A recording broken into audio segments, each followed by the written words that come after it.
Tak máme tady našeho prvního hosta. Steve Lister z naší sesterské organizace POPAI UK, která se dneska nazývá Shop UK, se s námi podělí o svoje zkušenosti z digitální komunikace v retailu v době pandemie. Steve, good afternoon. Thank you very much for supporting POPAI Czech Republic. We really very much appreciate your support. Please, could you share with us your insight from retail in UK during pandemia? Hello and welcome. My name is Steve Lister. I'm the Global Retail and Sustainable Strategist. And today I'm going to be talking to you about retail in post-COVID-19. Just to give you a quick overview, my name is Steve Lister. I'm going to give you a quick overview of what I do in the marketplace. I'm going to tell you a little bit about my role as Head of Sustainability for POPAI. And then we're going to take a look at what's happening in retail during and post the COVID-19 pandemic. As I said, my role as a sustainability consultant, I work with global brands and retailers across multiple areas. So I have a global perspective. I've been working across 35 countries and four continents. I work with brands and retailers, have a broad range of experience of working with client teams, and I look at retail innovation and some of the successfully launched innovations that I've worked on. I will also be touching with a little bit of today's presentation, and also a list there of some of the clients that I've successfully worked with. Now, I'm also head of sustainability for POPAI UK and Ireland, and I've worked very, very closely on some of the new initiatives, and again, working with members on their sustainability strategies. At POPAI in the UK and Ireland, I've worked on the new sustainability standard, where we have looked at the design, the supply chain and logistics, materials and processes, and the delivery logistics and end of life for global brands and retailers and the print industry. And these are some of the amazing clients that we have in POPAI UK and Ireland, and very privileged to be working with them. So what I want to really talk to you about here is what I've seen over the last year and during lockdown that has had a massive impact on our sector, on the retail and the print sector, because retail has been closed. We have seen many of the global brands and retailers having to close their stores and having to cease trading in this very, very difficult time. And we've seen some very, very big retailers unfortunately go out of business, never to really be seen again. So the pandemic has had a dramatic effect on retail. And it's had a dramatic effect on us as consumers and us as shoppers. We have had our complete customer journey changed. We've had to queue to get into shops where we've never really had to queue before. We've had to look at different areas where it's going to impact us. And we've had, now us having to, wear face masks and have restrictions on us, of which we never really expected. So if you take a look at things like the hospitality sector, all of a sudden people were not allowed to sit together. We were having to be, forced into small groups. And what we have seen is some really innovative ways that the hospitality sector has responded in creating small pockets and small areas for people to still enjoy some form of socializing without closing down the whole of the hospitality sector. Restaurants have had to find new ways to social distance, and some of them have been very, very inventive in the ways of them being able to create small areas for people to go and still dine when they're out. And also gyms have found new ways to be able to elect people to still exercise. So I'm not too sure if I would like to be in one of these pods, working out, but you can see, again, people being very, very inventive in the ways. And this has always also had a huge effect on brands and the way they message. So if you think of KFC and their logo and their strapline is "It's finger licking good," all of a sudden with the pandemic, they shouldn't really be telling people to lick their fingers. So again, creativity in the way that brands took their old messaging and changed it to adapt it to a COVID world. So we've seen other brands like Forex just create, sort of like new quirky ideas around social distancing. This was one we saw, with a cooler box, to say to people that you had to sit 6 feet apart. We've seen, brands like Burger King actually start to use, face masks as a marketing tool to say to people, be safe, order safe, come into our store still and order burgers, and we'll even give you a free mask. And even more creative, this was a campaign done by Burger King, again, who were giving away these large Burger King crowns to make sure that you were socially distanced, again, by about a meter. Again, great for publicity, perfect for Instagram, but it did have a serious message. So brands and retailers had to find a way to stay open. They had to find a way to still be relevant and still to find a way to continue trading and being open for their consumers. But it had big changes, and it had big changes on brands like McDonald's, where people couldn't come into the takeaway outlets. So they had to move online, or they had to start a move to home delivery services. And we've seen huge new areas of where, Deliveroo and home delivery services have now taken over, where you can just order very simply online via an app and have it directly delivered to your home. But some brands have suffered. So some brands, like if we just take Primark, for instance, Primark has no online sales. You can't buy anything online, with Primark. So I think I've just seen the latest report that Primark have announced that they've just posted a €1 billion loss in the last pandemic lockdown. So some brands have really suffered. But some brands have now taken their message online and even gone into doing things like online streaming. So again, keeping relevant with consumers, putting content out onto the internet and still being relevant to those consumers, although they're stuck at home, and they're bringing their brands from the store onto their mobile devices. And so stores had to also find a way to move from a physical store online. And we're now seeing stores which were saying that, yes, we're closed until further notice, but if you scan this QR code in the window, it will take you directly to our site or directly to the products. And we've seen some really inventive ways of which companies have even put printed windows over the front of shop fronts and actually connected it with a QR code that says, if you want to buy the product in this window, all you need to do is scan the QR code, you can get a discount and you can order it directly online. So again, blending it really from online to offline. And this was a great example I saw in London, where this store had actually put curated mannequins and products into windows. And all you needed to do is put the QR code into your phone and you could buy the whole curated window display and have it sent directly to you. So it would allow this company to still trade through these very difficult periods. So if you were outside, if you were queuing, if you were waiting, you could now click on these pieces of technology, obviously like QR codes or near-field communication chips, and then you could start to use your mobile devices as virtual try-ons. So you could try on glasses, through your mobile device, or you could then connect to different areas of their business, even while you were waiting outside and queuing. We also saw a reluctance to touch things. With the pandemic, people were very reluctant to look at things and to touch things. But now we're seeing gesture control of things like these. This is a poster which actually can be moved, and you can order things directly from the poster site, but you don't have to physically touch it. It works on a gesture control. Again, moving it towards non-touch retail. And then finally on this piece, some brands, we're going to show you one from Coca-Cola, which again moved to non-touch vending machines.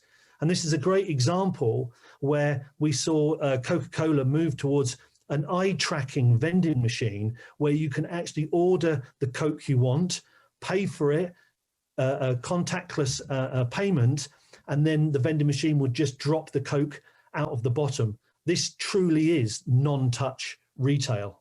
Steve, nevertheless, the shops in UK and Czech Republic are still closed, but with coming vaccination, we all feel that summer may return us into normal.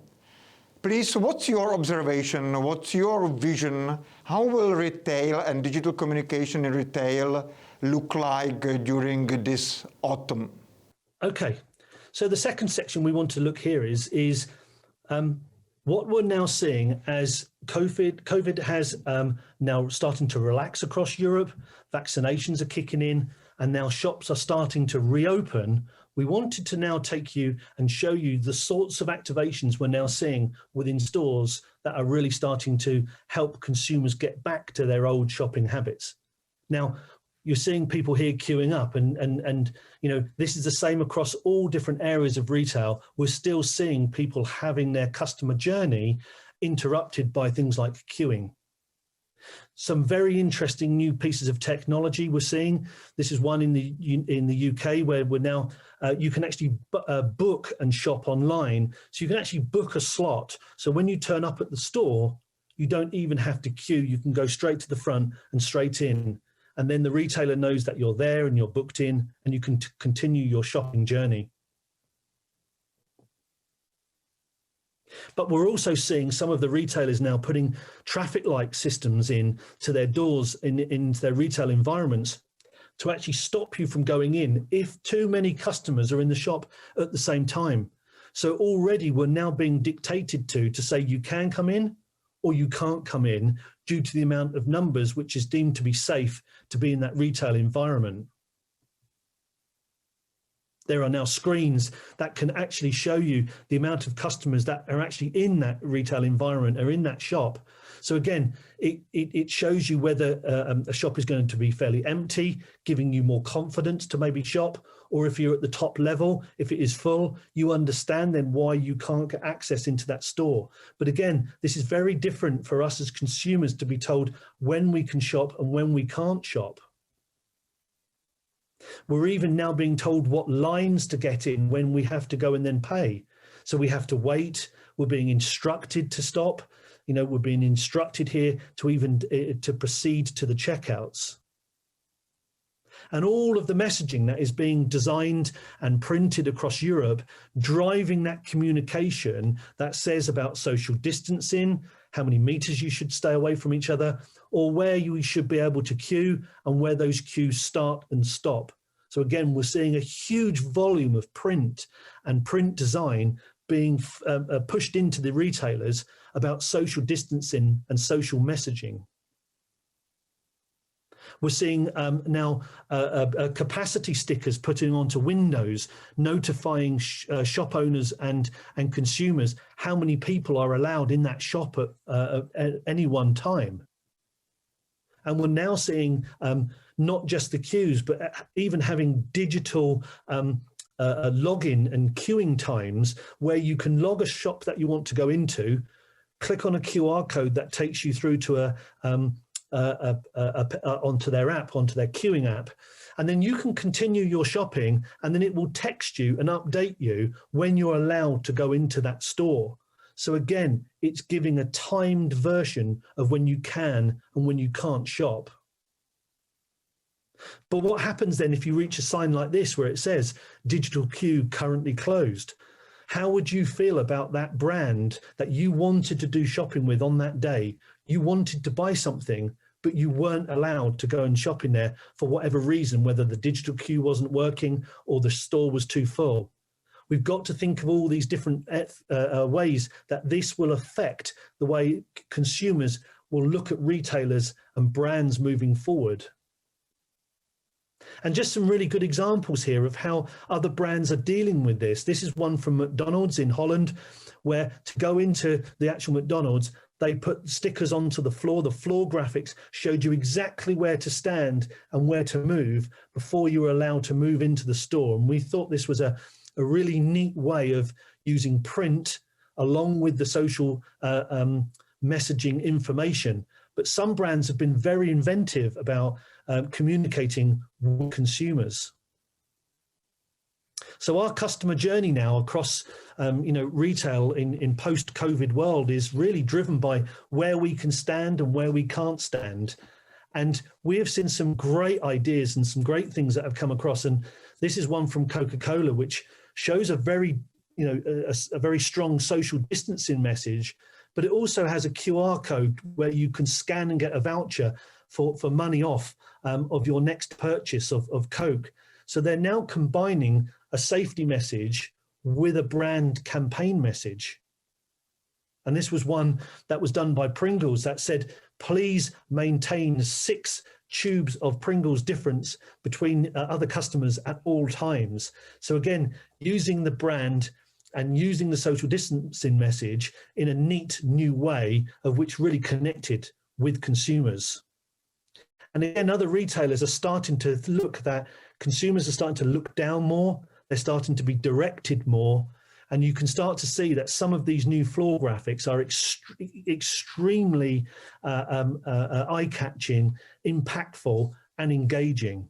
Steve, we have just discussed the last year, what you expect this year. But if you will look into near future, next 2, 3, maybe 4 years ahead, what will be your vision? What do you really expect that will happen on retail market and digital communication?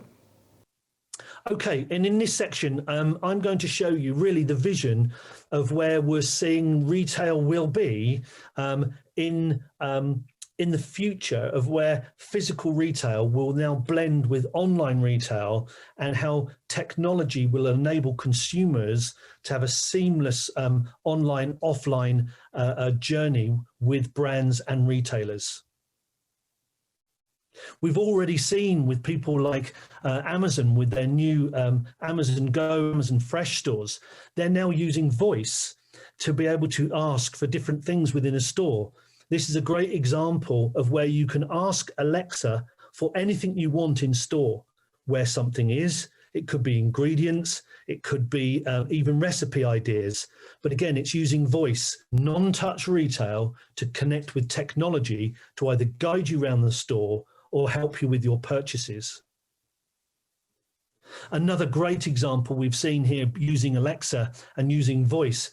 This is what we class as a smart aisle application for a whiskey aisle end in a retailer.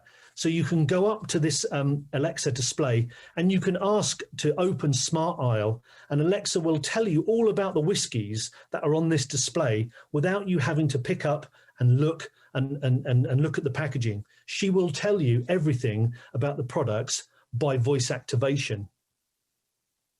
But there are some neat technologies that are now coming out that will go straight onto your mobile. So if you've done your shopping list at home, let's say, for instance, on your phone, once you get into stores, they will actually map out for you the journey around the store for your shopping list. And you see a screenshot here of your shopping list with all of the dots on where your products are on your shopping list. And there are some neat new applications where technology is using an augmented reality overlay where you can actually lift up your phone and it will actually guide you in real time down aisles and take you to exactly to the products that are on your shopping list. So again, blending really offline and online retailing with technology around augmented reality. But also it could be very, very simple. Technology could just allow you to be able to select what you want to do. I want to go into the store and collect it. I want you to deliver it from home. Or with Tesco's now, they have a click and collect service where you literally drive up to the collection point, you pop the back of your car open, they will just put your groceries in the back and then you can just drive off. You don't even have to get out of your car. So we're seeing retailers now having to react very, very quickly to the pandemic, but obviously then look at future, and future really is around technology. So one thing we've seen this week that was launched in London this week, which was Amazon Fresh, their new store, which was what they class as a shop and go. It's completely frictionless.